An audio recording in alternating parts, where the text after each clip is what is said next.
back to another episode of Power Pulse Podcast. Today, Kyle and I are going to be giving our 2022 recap. So right now it is December 6th. We're going to be giving our recap for the year. It's been a pretty crazy year. Kyle and I were making a list before this, before we hopped on here. And a lot of it was like, man, the year hasn't slowed down, but like trying to think about everything that we've done this year, it was escaping us. We're like, did we do anything this year? But at the same time, it was, I don't think we've really slowed down. Things have just been moving. So we'll start with basically the end of where we started the year. So the end of last year, which was Launch 2. Kyle, do you want to talk a little bit about how we segued from Launch 2? Yeah, so after Launch 2, we kind of took a different approach where, in the first two launches, we launched a bunch of items all at once. Whereas going into this year, we kind of took a different approach because we always like to try new things. Even if we fail trying those new things, it's just a learning opportunity. And so this year, we took each item that we would have normally launched all together, and we launched them separately. So we do, one each month almost. I think there was maybe 1 month that we didn't have something, but we practically launched a new item each month, which was kind of exciting for us. We got to go through the whole launch phase each month, which is, in my opinion, more fun than doing it once a year. I think, for the first two launches, those are a typical launch, what you would expect. You build up some hype, you have the list of items coming out, and then you push them out. To Kyle's point, we wanted to kind of try something new this year. So I think Kyle, correct me if I'm wrong, but we started around like April. I think if I remember correctly, it was around when we celebrated like the second birthday of the company, which was in April. And that's when we started releasing stuff every month. Because I know we didn't start in January or February, but we went from, having like 5 items in launch 1, 12 in launch 2, to like 54 different products and colors in launch 3 to the website now. And a few of them have sold out. So like there's items on there that have sold out that we've taken off the website. There's some on there that literally have like one left. Like there's just one like small or like one medium left. And those are just waiting to sell out. I think like the larger sizes tend to go pretty quick for Kyle and I. At least that's what we've noticed.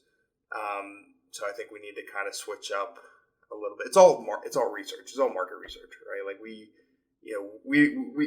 when Kyle and I first sat here talking about how many of each to make, from extra small to like, do we do XL? Do we do 2XL? So on and so forth. Like, holy cow, did we not know anything? Because like where we started till now, it's gone multiple different directions. We've taken a different approach. Yeah, different directions. It's just funny. Like the first leggings that we did, we have a lot of extra smalls left, and Kyle and I, like looking back, it's like, oh yeah, these extra smalls will work. Like we'll get through these, and we'll sell out the extra smalls, and we might have a harder time selling the larger sizes. Wrong. The extra smalls, Kyle and I always joke, we're going to be buried with them. So, there's things that you learn from. But yeah, so let's get back on track here. So we celebrated our second birthday in April, which is probably, I would say that was probably the best. Let me see, looking back, that was probably the best. The best little promotion. That I guess was like It was, well, so we did a few different promotions this year, but I think the one that really stuck with people. Yeah, I thought it was our most creative one as well. Which was, it was like 100, I think it was like 150 or like a 250, maybe it was $250 like mystery box for like $99. Yep. I think that's what it came down to. And you pick a top size, you pick a bottom size, you don't know what you're going to get. And Kyle and I sent it out. So, yeah, I mean, that went over well for us.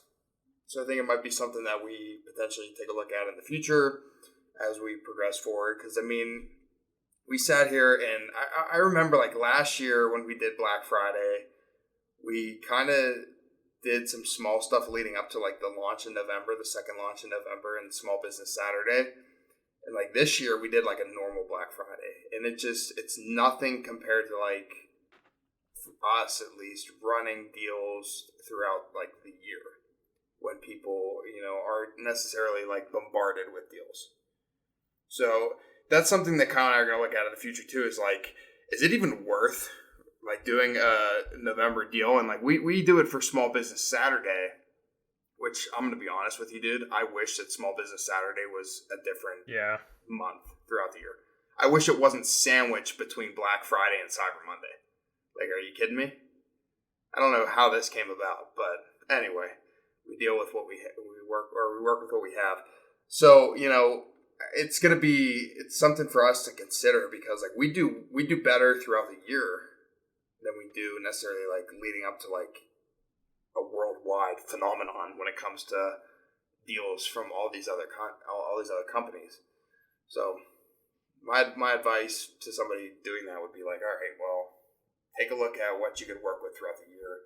Don't necessarily focus on Black Friday unless you're big enough to the point where you have that audience that will eat it up for Black Friday. But for the majority of small companies, it's not going to be nearly as good as maybe doing something throughout the year. So after our second birthday and just launching products throughout the year,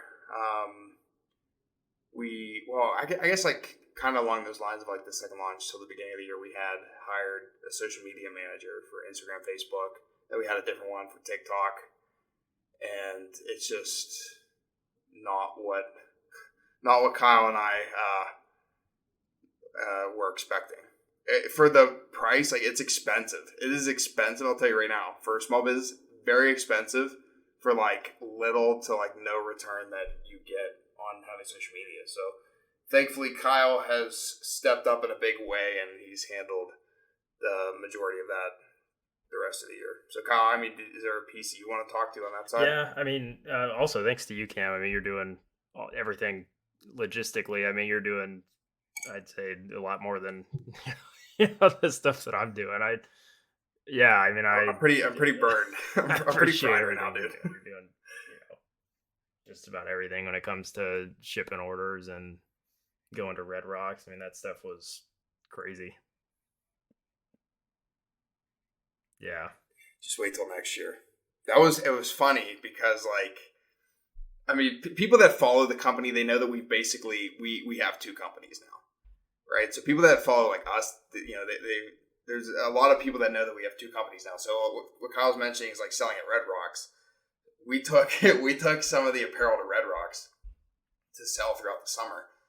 And I kid you not, like, people looked at this stuff and they were like, this is amazing quality. Like, this is fantastic. That's where we started selling out of items, was in front of people. And it's one of those things where it's like our biggest thing for Kyle and I, like, the hardest time that we have is like finding these events to get in front of people. But like when we do that, like we do well when we actually get that opportunity to be in front of people, and like people can see the quality, they can test it. Like Kyle and I, like we can't afford a storefront. So, we can't afford a storefront. So we take the small business events or like piggybacking off of other companies, like as they come, so that we can just get the product out there by any means necessary. And, at this stage in the game, you got to be able to do that. You got to be willing to do that. Like I'm talking 3 a.m. wake ups for 10 weeks straight. 10 weeks straight, 3 a.m.s, like getting up, packing the car, driving to Morrison for Red Rocks, and setting up and having people. And like, just, dude, huge thank you to Bailey, Kelly, Jordan. I think those were the three that people would know from Iron Pulse that helped out. Natalia. And those were the people that helped out, like packing the cars at 3 a.m., 3:30, 4 a.m. to go and sell stuff.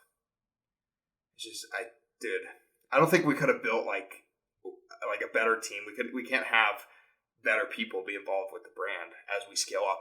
And this is going to like kind of segue into the fashion show later on, but like the people that we added from the fashion show too, dude, all incredible, all amazing people. wouldn't trade any of them.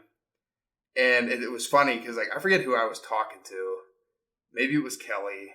It was somebody where we were talking. It's like everybody that like I picked on the casting day.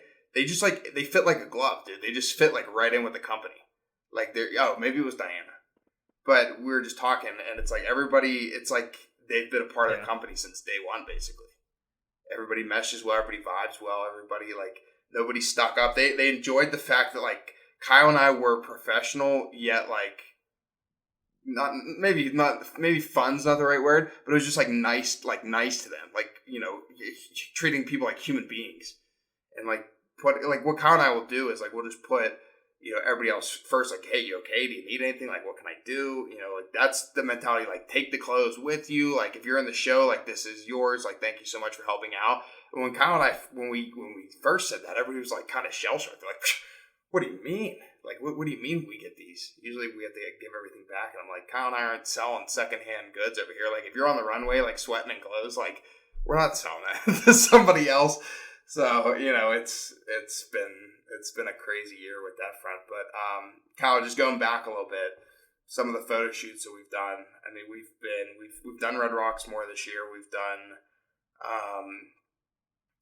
let's see, DU again, downtown, Dairy Block. We've done the Sand Dunes. Was probably that was the longest one, dude. That was a full day.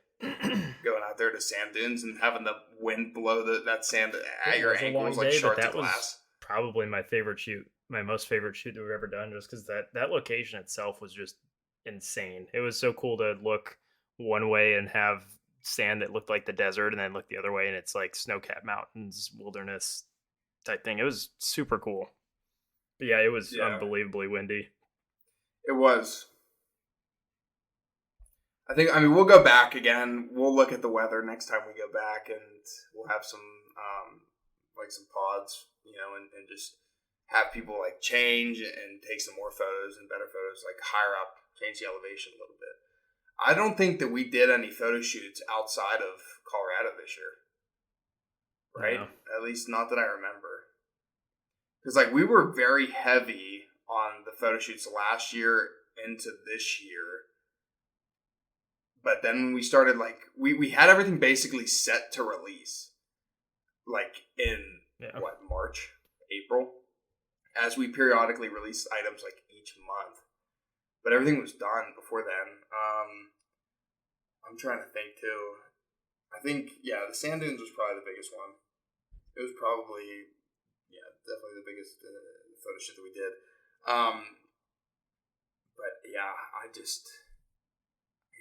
Trying to think back. I mean, I know last year we did photo shoots like everywhere. Like, I mean, dude, when you and I were in Philly, we did. Yeah, we did Villanova. That was a fun one. Downtown.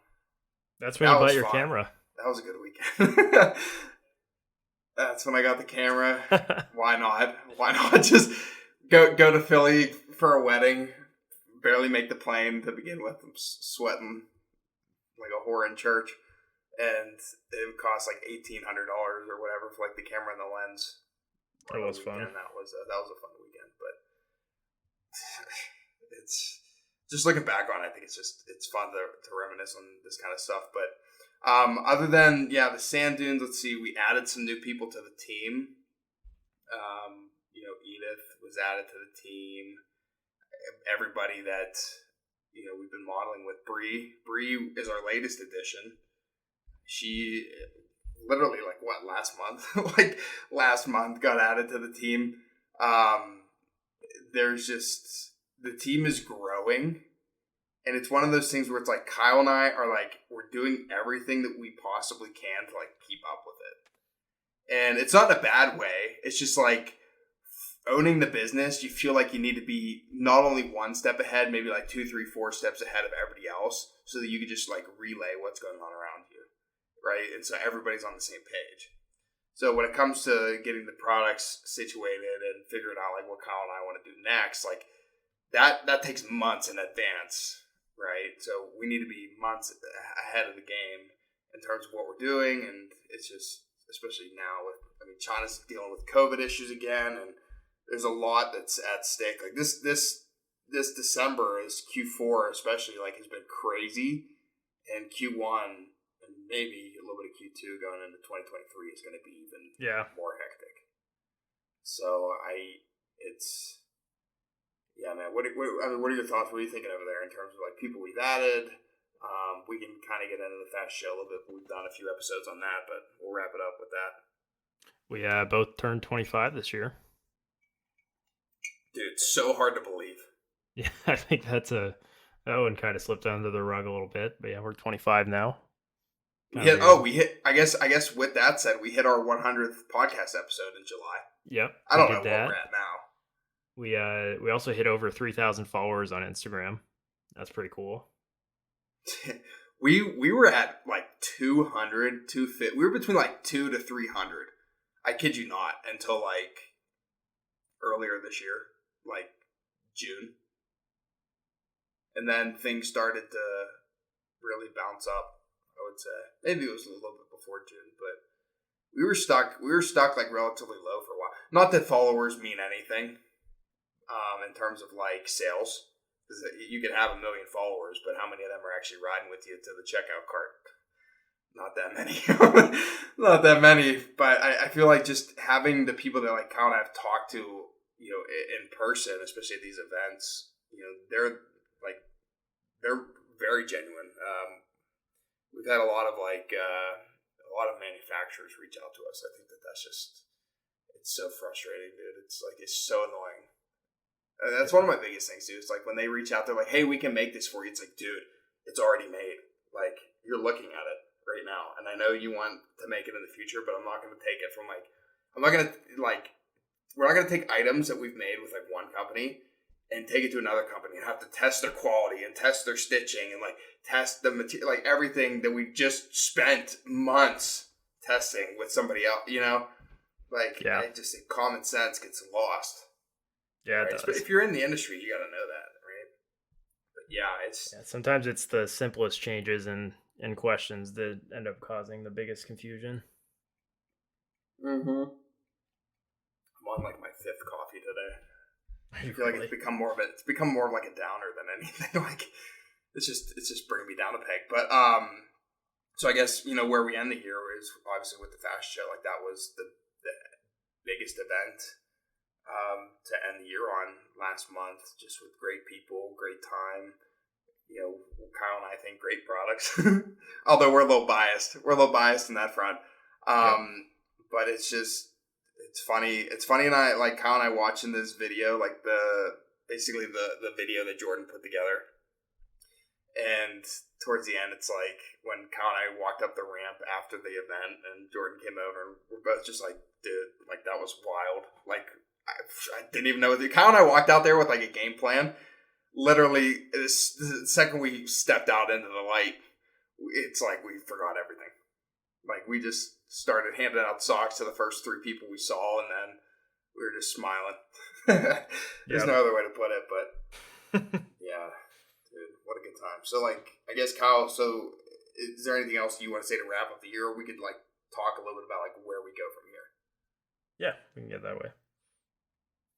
So I think, as we wrap up December, one thing that Kyle and I haven't done is we haven't run ads.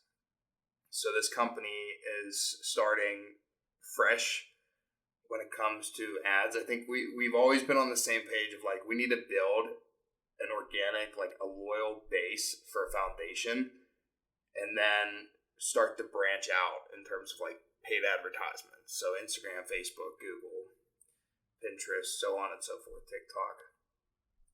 Especially because like social media it's always been like our Achilles heel. It's never been our strong, our strength. So, it's one of the things, probably like the biggest thing that we're looking at doing, segueing into 2023, is like getting ads set up to run. And we want to increase our reach. We want to increase, the consumer group, and just have more of a loyal base, more of a bigger base when it comes to customers. And, we think that running ads is a good way to do it. And who knows, we might be able to bring on some more social media managers, get back to that, get back to social media people in general. And it's like, Kyle's doing it right now. But just creating more and better products is something that Kyle and I will always strive for. Yep. I think we've gotten better since day one. But like, there's always room to improve. Yeah, and definitely. When I say this on the podcast, it's like Kyle and I, like, we sit here and it's not like a 2-minute conversation of like, hey dude, like, what should we make now? What are you feeling? And Kyle looks down at his shirt and he's like, oh, I'm wearing a polo. Let's make a polo. It's not like that. It's like we sit here and like we look at like what the market needs. Like, we look at how can we stand out? Like, how can we be different? Is it with the fabric? Is it with what we stand for? And then like from there, like, we come up with good ideas, at least in my opinion. But then it comes down to like cost, like what can we afford? Like, when people think like, oh, you guys, you're in the fashion show, you're doing well for yourself, like all this and that, it's like, we're still working 9 to 5s. Like, we still have our desk jobs that we're working. So it's like, we're not, everything that Kyle and I have had since day one will go and continue to go and has gone back into the company. So, we're gonna take a shot with ads. We're gonna see how that runs. We're still very, very, very gung ho on the coffee route when it comes to having that fabric and that material. Do consumers care about that stuff? Some do, some don't. I think a lot of them they're concerned with prices. Everybody's gonna always be concerned with prices. Everything could always be cheaper. You could always make more, right? Like, there's always going to be something involved with money. So it's like, well, we need to provide an experience that, one, like, stands out, right? Quality, what the company stands for, colors. And two, like, it needs to be long lasting. It can't be something like, we're not going to have you buy a $70 shirt and then it be ruined in 2, 3, 4 months, right? Like, this thing should be able to last a few years, at least, right? You should be able to run it into the ground. So, these are just things that Kyle and I think about, and when we make these decisions, and especially on the podcast, because like the podcast, like, people get the first look into everything. They get the first discussion as to like, all right, Kyle and I are thinking about doing this, we're thinking about doing that, and then we could come back an episode later and be like, all right, well, we thought about it some more. We're not going to do that, and we'll explain like why and like what made our process and our minds change. So this podcast has always been, since episode 1, Let's Forge a Brand, it's always been like a trial and error of like, all right, we're just going to talk about what we're doing. And from there, we'll just continue to build the brand together. And we've gone from 0 followers to like 3,500 now. We've gone from nobody looking and watching and paying attention to the brand to being designers in Denver Fashion Week, which is the biggest fashion event out here in Colorado. It's crazy. And if I sat here and told you how we got here, I couldn't tell you in a sentence. You'd have to go back and listen to some of the episodes. But it's been a wild ride, and it's just been like increasing networking and connections and this and that every chance you get. It's don't squander the connections. Like, use them to your advantage while giving back in return. And above all, I think just like be professional. I think that's just one thing like Kyle and I have done since the get-go. Whether we have 2 people buying products, 200 people buying products, 2,000 people buying products, it's always holding ourselves to that higher standard, because that's what like the company has become. It's become a higher standard. So Kyle, do you have anything that you'd like to say to wrap it up? No, I think I feel like we talked about some things that we did over the last year, but I know after this, I mean, Cam and I are probably going to text each other things that, probably for the rest of the night that we did throughout the year. It's kind of hard to sum everything into one episode, but overall, I think we did a great job this year, and, just keep failing forward and learning moving into next year. Yeah, it's going to be quite the journey to go up from here. I think like what we do on a year-to-year basis is, all right, you got to get better, grow. How do we get better? How do we grow? How do we do this? How do we do that? And it's just going to continue to add to the community, and just basically sum up like what we've talked about this episode. So if you get a chance, leave us a review for the podcast. You can do that on Apple, and you can do that on Spotify as well. I think we have like 6 or 7 5-star.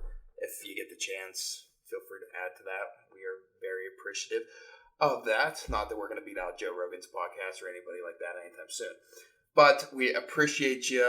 We're glad you stuck with us through this year, and it's been a crazy ride, and we hope that you get the value in the show. Feel free to share it with your friends and families. As always, thank you for taking the time to listen. You can come be a part of the Envision Nation Discord, which is actually, Kyle, that's another thing. We added the Discord this year. Follow us on Instagram, YouTube, Facebook, Pinterest, and TikTok at Official Iron Pulse. If you prefer email, you can subscribe to the Iron Pulse report by visiting shopironpulse.com. And remember, no matter what you do, be all in.